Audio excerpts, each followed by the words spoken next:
सर्वेषां कृते मम सादर प्रणामः। इयत्ता 10वी विषय संस्कृत संपूर्ण व संयुक्त व्याकरणाचा विभाग आपण बघणार आहोत। घटक आहे त्याच्यामध्ये लेखन कौशलम, वाक्यरचना। यामध्ये विषय शिक्षक श्री सोनवणे, आर्यन, शाळेचे नाव मराठा हायस्कूल नाशिक। विद्यार्थी मित्रो, परीक्षेच्या दृष्टीने खूप महत्त्वाचा मुद्दा किंवा घटक हा जो आहे लेखन कौशल्य, आणि याच्यामध्ये कारक, प्रथमा विभक्ती, द्वितीय विभक्ती, तृतीय विभक्ती असा विभक्तीशी निगडीत 6, कारण कारक आणि षड अशा पद्धतीचा कारकांचा जो प्रश्न आहे, जो वाक्याशी, शुद्ध वाक्याशी निगडीत आहे, त्या बाबतीमध्ये त्या घटकाचा आपण आज अभ्यास करत आहोत। त्यामध्ये प्रथमा विभक्ती ही स्वतंत्र कर्ता म्हणजे कारकम कर्ता, या ठिकाणी कर्तृवाच्य या प्रथमा विभक्तीमध्ये कारक जो आहे तो कर्ता कारक आहे, आणि म्हणून कर्ता कारक त्यासाठी उदाहरण तुमच्या पुढे आहे। बालकः दुग्धम पिबती, अत्र बालकः कर्ता अस्ति, म्हणून कर्तृवाच्यम बालक या ठिकाणी कर्ता आहे। त्याचप्रमाणे प्रथमा विभक्तीचा नामनिर्देश आपण पाहणार आहोत। त्यामध्ये सा सानिका अस्ति, सानिका नामविधानम अस्ति एदर्थम, या ठिकाणी सानिका हा नामनिर्देश आहे। त्याचप्रमाणे दुसरं वाक्य आहे भारते हिमालयः नाम पर्वतः वर्तते, भारतामध्ये हिमालय नावाचा पर्वत आहे, आणि म्हणून हिमालयः नामनिर्देशः। विद्यार्थी मित्रो, द्वितीय विभक्ती त्यासाठी संलग्न असणारा कारक आहे कर्मकारक, आणि म्हणून प्रश्नामध्ये सुद्धा आपल्याला कारक विचारला जातो, त्याही ठिकाणी याचा आपल्याला अधिक उपयोग आहे। आणि म्हणून कर्मणी द्वितीया, द्वितीय विभक्ती ही अपेक्षित धातू व अव्यय। धातू आहेत विद्यार्थी मित्र, गम, गच्छ म्हणजे जाणे, आणि या याती म्हणजे जाणे। या जाणे या अर्थी द्वितीय विभक्तीची अपेक्षा आहे। अव्यय आहेत ह्या विभक्तीशी संलग्न, किंवा या अव्ययामुळे द्वितीय विभक्ती होते। प्रति, विना, अभितः, परितः, उभयतः। विद्यार्थी मित्रो, त्याची उदाहरणं आहेत बालकः दुग्धम पिबती, या ठिकाणी दुग्धम हे कर्म आहे। रामः वनम गच्छति किंवा याती, वनाला कर्म आहे। याचकः नृपम धनम याचते, याचक राजाला धन मागत आहे। याच धातूच्या योगाने या ठिकाणी नृप या शब्दाची द्वितीया होणार आहे। वत्सः धेनुम प्रति धावती, वत्सः कुत्र धावती, धेनुम प्रति, धेनुकडे, म्हणून धेनुम द्वितीया होते। विना या अव्ययामुळे द्वितीय विभक्तीची अपेक्षा आहे। विद्यार्थी मित्रो, जलम विना जीवनम अशक्यम, शालाम अभितः वृक्षाः सन्ति, शाळेच्या सभोवती म्हणजे शाळेला सभोवती वृक्ष आहेत। विद्यार्थी मित्रो, कर्तृकर्णयोस् तृतीया, तृतीय विभक्ती कारक आहे करणम म्हणजे साधन, माध्यम, कारकम करणम।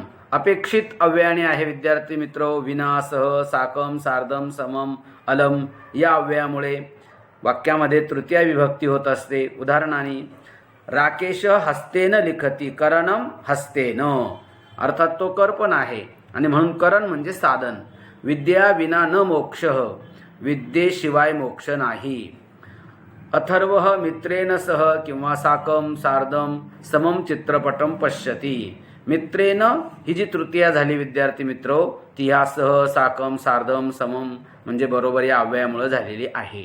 त्याचप्रमाणे चौथं उदाहरण आहे अलम कोपेन, अलम ह्या अव्ययाला पण तृतीय विभक्तीची अपेक्षा असते। विद्यार्थी मित्रो, पुढे येते संप्रदाने चतुर्थी म्हणजे चतुर्थी विभक्ती, कारकम आहे संप्रदानम। नमः अव्यय, तसेच रुच, क्रुध, कुप, प्रति अधिक, श्रु, कथ, स्पृह यांच्या म्हणजे ह्या धातूंच्या उपयोगामध्ये सुद्धा चतुर्थी विभक्ती होते। शिक्षकः छात्रेभ्यः ज्ञानम यच्छति, संप्रदानम, म्हणून ज्यांना ज्ञान मिळालेलं आहे त्या विद्यार्थ्यांची छात्रेभ्य ही चतुर्थी झालेली आहे। जनः भोजनाय उपहारगृहं गच्छति, जनः उपहारगृहं गच्छति, किमर्थम, भोजनासाठी। आणि म्हणून या ठिकाणी भोजनासाठी ही चतुर्थी झालेली आहे. रुच रोचते आवडणे या अर्थी शुकाय दाडिमम रोचते. या ठिकाणी शुक या नामाची चतुर्थी झालेली आहे. ती रोच धातूच्या योगाने झालेली आहे. जननी पुत्राय क्रुध्यती किंवा कुप्यती. या ठिकाणी क्रुध किंवा कुप या धातूमुळे पुत्राय अशी चतुर्थी झालेली आहे.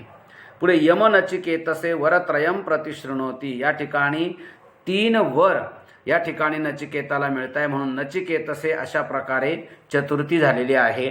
पितामही बालकेभ्य कथाम कथयती. कथयती या धातूच्या योगाने या विद्यार्थी मित्रो इथे चतुर्थी आहे. पुढे शुकः दाडिमाय स्पृहयती. स्पृह धातूमुळे या ठिकाणी चतुर्थी झालेली आहे दाडिमाय. शारदाय नमः. नम ह्या अव्ययाला पण विद्यार्थी मित्रो परीक्षेला असं उदाहरण येत असतं, म्हणून नम ह्या अव्ययाला चतुर्थी विभक्तीची अपेक्षा असते. पंचमी विभक्ती येते विद्यार्थी मित्रो अपादाने पंचमी. कारकम अपादानम. अपेक्षित धातू व अव्यय आहे विद्यार्थी मित्रो वि अधिक्रम रक्ष तथा अव्ययानी विना बही हृते. खूप महत्त्वाची ही अव्यय आहेत की ह्या अव्ययांना फक्त पंचमी विभक्तीचीच अपेक्षा असते. म्हणून वृक्षात फलम पतती. सज्जनः सत्कार्यात न विरमन्ति. सैनिकः शत्रुभ्यः देशं रक्षन्ति. ज्ञानात विना नरः न शोभते. किंवा नगरात बहिः उद्यानं वर्तते. धनात हृते जीवनं कठिनं. धनाशिवाय हृते म्हणजे शिवाय अशा या अव्ययांना पंचमी विभक्तीची अपेक्षा असते. बघा विद्यार्थी मित्रो स्लाइडवर नगरात पंचमी, शत्रुभ्यः पंचमी, ज्ञानात पंचमी, सत्कार्यात पंचमी, वृक्षात पंचमी या ठिकाणी सगळी पंचमी विभक्तीची रूपे दिसतील. पुढे येते विद्यार्थी मित्रो षष्ठी विभक्ती. परंतु षष्ठी विभक्तीचा कारकात समावेश नाही. समोरही तसं लिहिलं गेलेलं आहे आणि म्हणून संबंधवाचक मात्र आहे. कारण तसं मुळात पाणिनींनी सांगितलेलं आहे कारक आणि षड. कारक 6च आहेत. मग शेषे षष्ठी ज्या ठिकाणी कुठल्याही कारकाचा उपयोग नाही, संबोधनही नाही, बोलावणे किंवा आवाज देणे नाही, त्या ठिकाणी शेषे षष्ठी किंवा संबंधवाचक संबंधाची नेहमी षष्ठी विभक्ती होते. पुढील अव्ययाच्या उपयोगाने सुद्धा विद्यार्थी मित्रो षष्ठी विभक्ती होते. ते आहेत कृते, समीपे, पुरतः, पृष्ठतः, वामतः, दक्षिणतः, अधः म्हणजेच उपरी. रामस्य भ्राता लक्ष्मणः. रामस्य भ्राता लक्ष्मण. लक्ष्मणः कस्य भ्राता संबंधवाचक अस्ति. संबंधवाचक म्हणून रामस्य भ्राता. बालानां कृते शिक्षणम आवश्यकम. केषां कृते बालानां कृते षष्ठी. गृहस्य समीपे वाचनालय वर्तते. समीपे अव्ययामुळे गृहस्य ही षष्ठी झालेली आहे. पाठशालायाः पुरतः क्रीडांगणं वर्तते. पाठशाळेला पुढे, पाठशाळेच्या पुढे. आता इथे पाठशाळेला घेता येणार नाही. पाठशालायाः पुरतः पाठशाळेच्या पुढे क्रीडांगण आहे. गृहस्य पृष्ठतः वनम अस्ति वा. अशा पद्धतीनं या ठिकाणी सुद्धा षष्ठी विभक्तीची अपेक्षा आहे. सप्तमी विभक्ती विद्यार्थी मित्र कारकम अधिकरणम. आधारोधिकरणम. आधाराची नेहमी सप्तमी विभक्ती होते. तथा त्याचप्रमाणे पुढील क्रियापदांच्या योगाने सुद्धा विद्यार्थी मित्रो सप्तमी होते. स्नेह व वि अधिक तृ अधिक तर म्हणजे वितरती. पुस्तकम उदाहरण आहे विद्यार्थी मित्रो पुस्तकम स्युते अस्ति अधिकरण. अधिकरण काय आहे? पुस्तक कुठे आहे तर दप्तरमध्ये आहे, म्हणून अधिकरणम. आधारोधिकरणम आधाराची नेहमी सप्तमी, म्हणून या ठिकाणी स्युते अशी सप्तमी झालेली आहे. माता पुत्रे स्नेहती. या ठिकाणी पुत्रे शब्दाची जी सप्तमी झालेली आहे ती स्नेह धातूच्या योगाने. मुख्याध्यापकः छात्रेषु पारितोषिकानि वितरती. या ठिकाणी वि अधिक तृमुळे झालेली सप्तमी आपल्याला दिसते. पुढे येते विद्यार्थी मित्रो निबंध लेखनम. निबंध सप्त तथा अष्टवाक्यात्मकः निबंधः अपेक्षते. या ठिकाणी काही महत्त्वाच्या टिप्स किंवा नियम आपल्याला लक्षात घेणं आवश्यक आहे की निबंध जो आहे तो आपल्याला लिहिताना साधारणतः 3-4 शब्दात्मकम वाक्यम आवश्यकम. म्हणजे 3 ते 4 शब्दाचं वाक्य पाहिजे. वाक्य अर्थपूर्णानी वाक्यानी एव. म्हणजे वाक्य हे अर्थपूर्ण होणं गरजेचं आहे. अर्थपूर्णाने वाक्यानी एव. या ठिकाणी उदाहरणार्थ म्हणून आपण पुष्कळ निबंध आपल्याला पाहता येईल. मम प्रिय खगः शुक आहे. तुमच्या पुस्तकामध्येही दिलेला आहे. मम प्रिय कवी आहे, मम प्रिय नेता आहे इत्यादय. अशा अनेक निबंधाचा आपल्याला सराव करता येईल की जो परीक्षेच्या दृष्टीने महत्त्वाचा आहे. त्याच्यामध्ये सोपान म्हणजे काही जिने आहेत, पायऱ्या आहेत. निबंधस्य कृते सोपानक्रमः, शब्दसंग्रह व्यवस्थित आपण आपल्याजवळ ठेवला पाहिजे. त्याचप्रमाणे विषयाधिष्ठित आपण त्या ठिकाणी शब्द किंवा वाक्यांचा उपयोग केला पाहिजे. अनेक प्रश्न करून आपण, कारण प्रश्न महत्त्वाचे आहेत त्याच्यामध्ये, आणि म्हणून प्रश्नान अनुसृत्य वाक्याने थोडीशी आपल्या मनामध्ये आपण प्रश्न निर्माण केली पाहिजे. आणि त्या प्रश्नांची उत्तरं आपण 7वी 8वीला 9वीला आपण बघत आलेलो आहोत. त्या पद्धतीनेही निबंध आपण केलेले आहे. म्हणून त्याला म्हटलेलं आहे प्रश्नान अनुसृत्य वाक्याने उत्तमः प्रारंभः निबंधे उत्तमः प्रारंभः आवश्यकम अस्ति तथा समारोपः अपि उत्तमः, म्हणजे सुरुवात आणि शेवट हा उत्तम पाहिजे. संस्कृत सुक्तय सुभाषितानी, सुक्ती त्यांचा उपयोग श्लोकांचा आपण, उदाहरणार्थ मम माता निबंध लिहितोय आपण, त्या ठिकाणी जननी जन्मभूमिश्च स्वर्गादपि गरीयसी अशी सुभाषिते येणं गरजेचं आहे.